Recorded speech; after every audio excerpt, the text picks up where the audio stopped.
is still in light tranquilized state.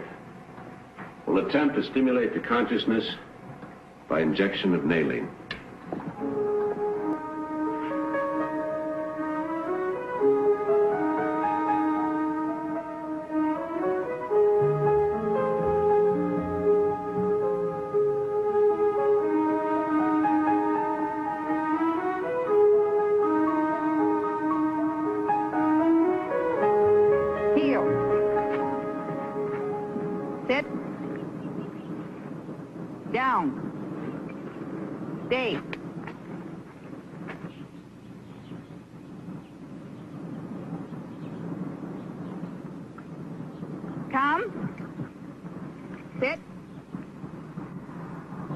That dog stood a chance. Are you going to keep her? Yeah. You? It's a shame you weren't able to save any of the pups. Dave? Yes, I'm sorry, too. But failure is what keeps us geniuses from becoming too vain. Tom?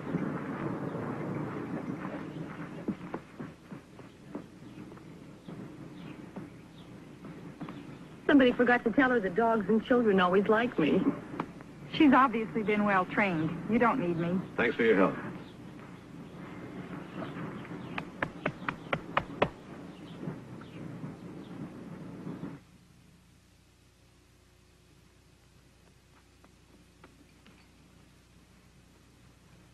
Oh, sorry, number one, I forgot the time.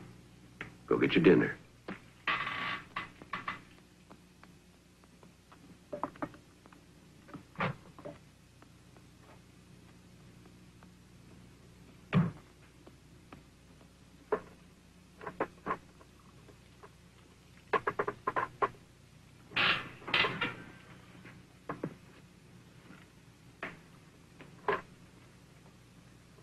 I'll put the dish away and go to bed.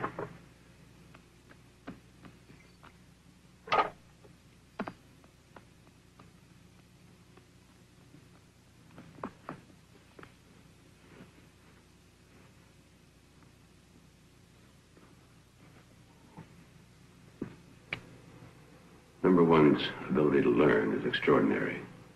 It may be an accidental side effect of the drug.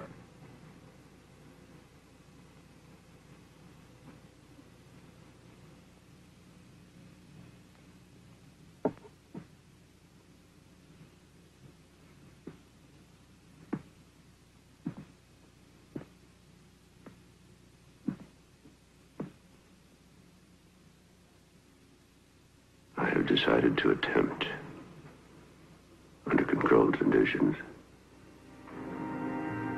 a similar experiment with a human embryo.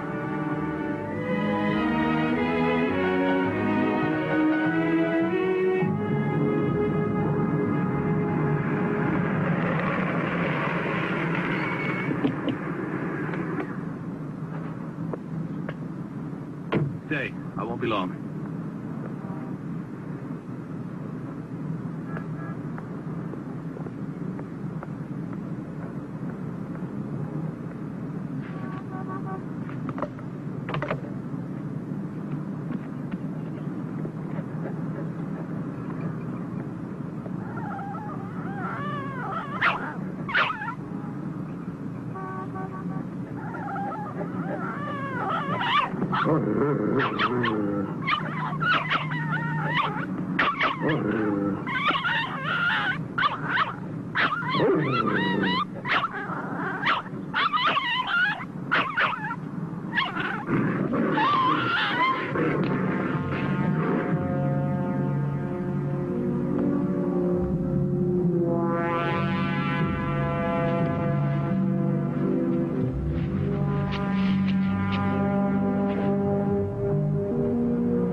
Impossible. Difficult, but not impossible. You'd be jeopardizing your career, your whole life. The results could be worth it. Nothing is worth going to jail for. That's debatable. Nicole had 3 miscarriages before we had Gordon. They were all genetically perfect. but they died because they came into the world too soon. Paul, I understand, believe me, now I do. And I know your dedication. But it is morally questionable to experiment with a living being. A 6-month fetus is a living being with a chance of survival outside of the womb, but 12 to 14 weeks has no hope whatsoever. I'm not asking for anything that has a chance for life on its own. An accident where the mother is dying is what I need. An abortion, even. Listen to me. 20 years' work is beginning to take shape. The children that Nicole and I didn't have will, in their own way, live. Now help me, Jim, please. Maybe. And only if it does not put me or the hospital in a vulnerable position. Blood type A. Well, that may take a little while. I'll let you know. I have a temporary life support container in the car. I'll get it. Betrays a certain quiet self-confidence on your part. I knew you as a fervent doctor before you became a fervent administrator. Dr. Caro, surgery, please. Dr. Caro.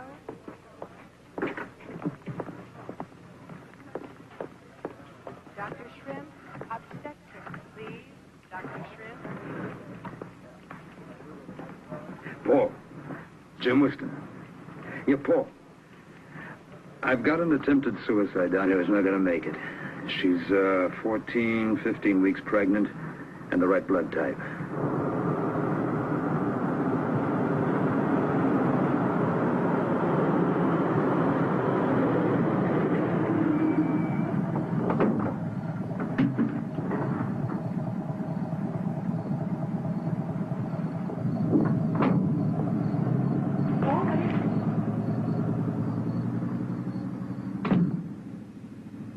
What's with the ambulance? Are you doing an experiment? Paul, may I help you, please? Paul, I'd like to. Paul! Well, you just on sandwich. The difference between the canine and human circulatory tract and cell structure makes it difficult to say what effect the growth hormone will have on the human fetus. Chances for the experiment to succeed are minimal because of the immature development of the fetus. It's my estimate that the fetus has a chance of reaching the 5-month development stage before termination of life. If enough is learned from this and other experiments, it's possible that within a few years, placental lactogen can be used to save miscarried infants and allow them to live.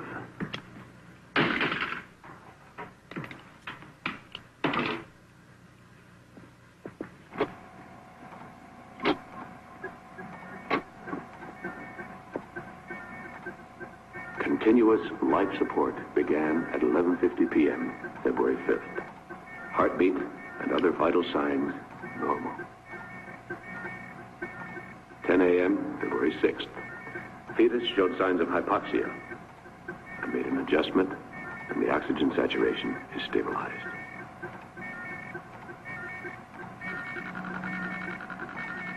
(2:15 p.m., February 7th. Growth pattern approximately 30 to 1. Each 24-hour span appears to equal 1 month's growth in the mother's womb. I'm amazed. February 8th, 6:45 p.m. Fetus size is now equivalent to an 8-month normal pregnancy. It's incredible.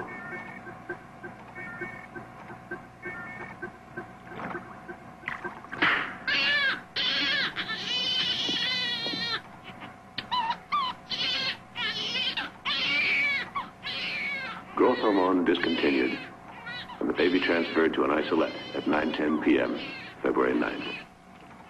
The heartbeat is steady, lungs are expanded and clear.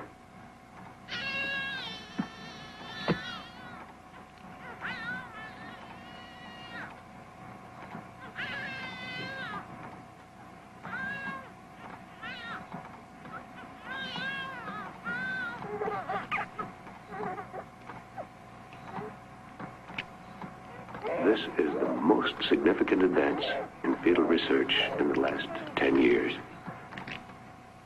After running tests tomorrow, I must decide the best way of breaking the news to the Medical Association.